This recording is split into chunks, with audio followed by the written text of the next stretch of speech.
So resilience is the ability to bounce back from a difficult or hard situation. It's the way and the success we have when we do that. And a lot of teenagers are missing that.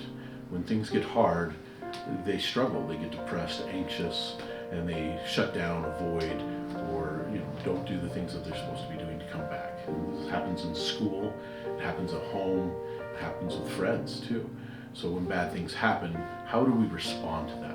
It's tough because we need hard things to build resilience, to push through hard things. And so it can be challenging at times. But what I like to do with some of my students is give them what I call resilience challenges. So I like to challenge them emotionally, physically, socially, and mentally. And so they each get one resilience challenge per of those categories. One of the resilience challenges that I really like to do, I had a young man who was very physically fit, and I gave him a resilience challenge to do a plank. He had to do a plank, and I don't tell them how long they have to do the plank for, because what I did find is I used to do that, and they would go only to that time and then they'd stop. They wouldn't push themselves as hard as they could. And so I stopped telling them how much time they had to do. And I'd write it on a little sticky note and put it in my desk. And they'd come to me and say, I did a plank for 5 minutes. Sorry, you didn't make it. Right? So this time for this boy was 13 minutes and 20 seconds.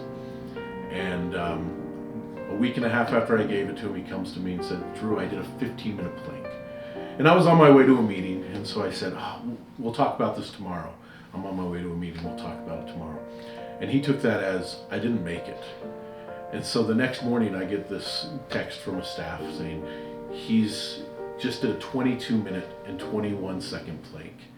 And in my head I'm going, I'm such a jerk, what did I do to this kid, right? And so I quickly went to the floor, and he was sweating. He was, surrounded by all of his peers. They were having a great time just kind of celebrating it.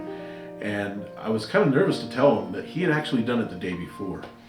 But when I did, he said, I'm really glad that you told me and that I had actually done even harder, because I didn't know that I could do such hard things. So, helping him push through this resilience challenge, he had to learn the skills to push through, like distress tolerance, thought diffusion, like I can keep going. I'm not going to die if I push myself another 5 seconds, right?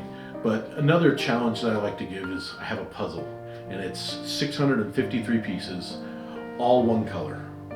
And it's a really hard puzzle to do, but it's that mental stability, that mental resilience that we're talking about here too. It's being able to push through when I'm frustrated. Okay, what do I need to do when I start getting frustrated with this puzzle?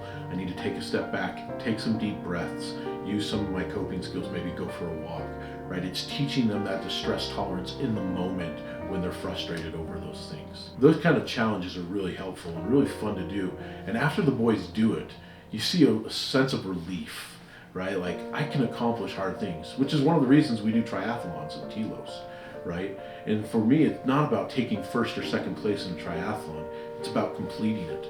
I'm just happy that they feel like they can now do hard things and that they've accomplished something that's really, really challenging and difficult, because that's what builds our resilience.